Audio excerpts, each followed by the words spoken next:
Lasal High School. Napakahusay na eskwelahan ito.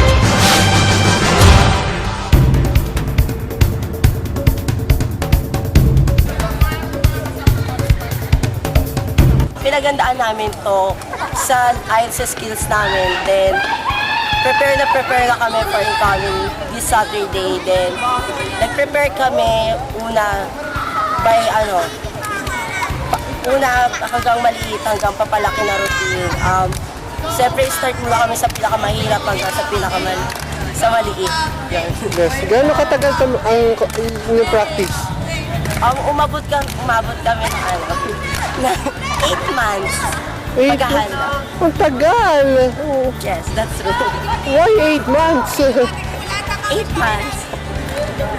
Kasi yung competition namin, pinaka-main event namin po sa career namin ngayon, pinaka-main event namin yung NCC as a cheerleader.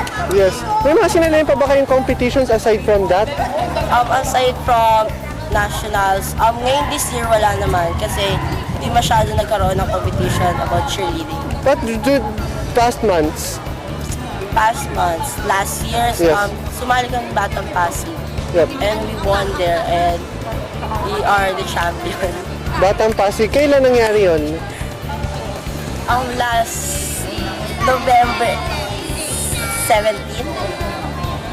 Yeah. Tapos yung sa Itbulaga naman ng GMA Channel 7.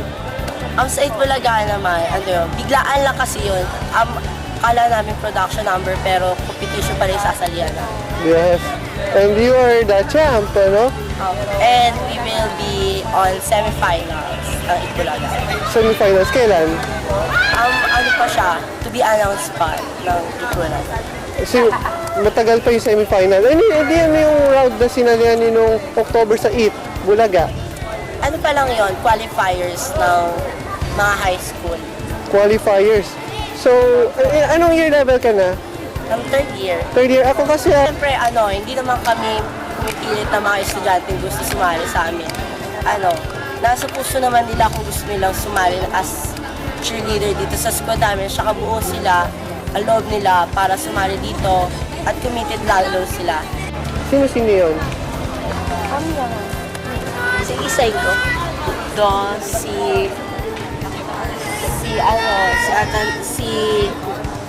Christian Atanasio, si Carl Makabasag, si G. Virna, si Daniel Divina. Yun lang. Yeah. Ano po? Yung sa MAPE, naalala ko, yung intersection, Ang first year. first year. Yes. Ano yung sinalihan nilang contest after that? Wala na silang contest na sila. Yeah. Ito, Rizal High School Phoenix Pep Squad. isang Phoenix Pep Squad, It's been 8 years. 8 years. At marami pang years ang darating. Who was the founder of this? Maribig Liz. Marv. Sana maging malinis lang yung routine. Kasi kapag malinis naman yung routine, may laban naman yung squad. Tsaka siguro hindi namin kailangan masyadong magpalakas. Kasi hindi naman namin kailangan yung kalakasan eh. Basta maging malinis lang talaga. Siguradong makakapasok kami para sa finals. Yeah, bakit? Naging magulo ba yung mga nakaraang practice ninyo? Medyo. How magulo? Ah? How magulo? Kasi nagkukulang sa tao, tsaka yung mga skills, medyo nagkakaroon ng alinlangan. Okay naman siya, masaya, kasi welcome na welcome din kami doon. Nagkakaroon din kami ng opportunity para sumikat, ma-expose na yung school sa ibang lugar. Napapakita namin sa ibang tao na gumagaling kami.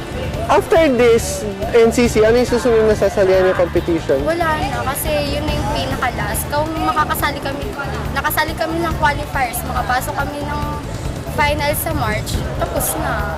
Yeah. Kakaroon ng napakagandang performance, pasabog sa lahat. Anong round yung mangyayari sa MOA this weekend?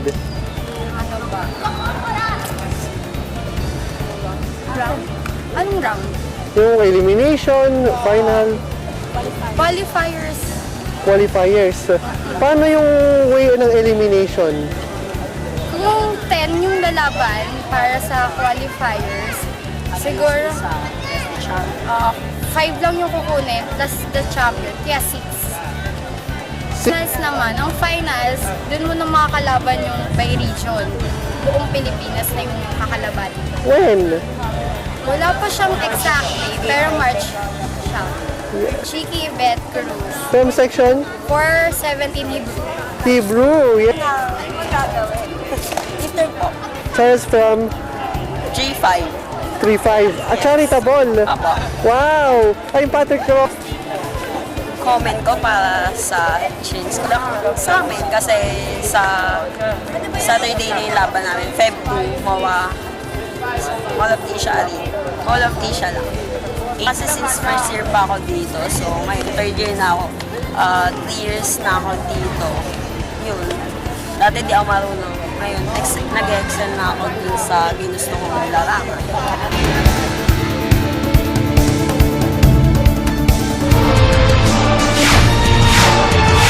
Rizal High School, napakahusay na eskwelahan ito.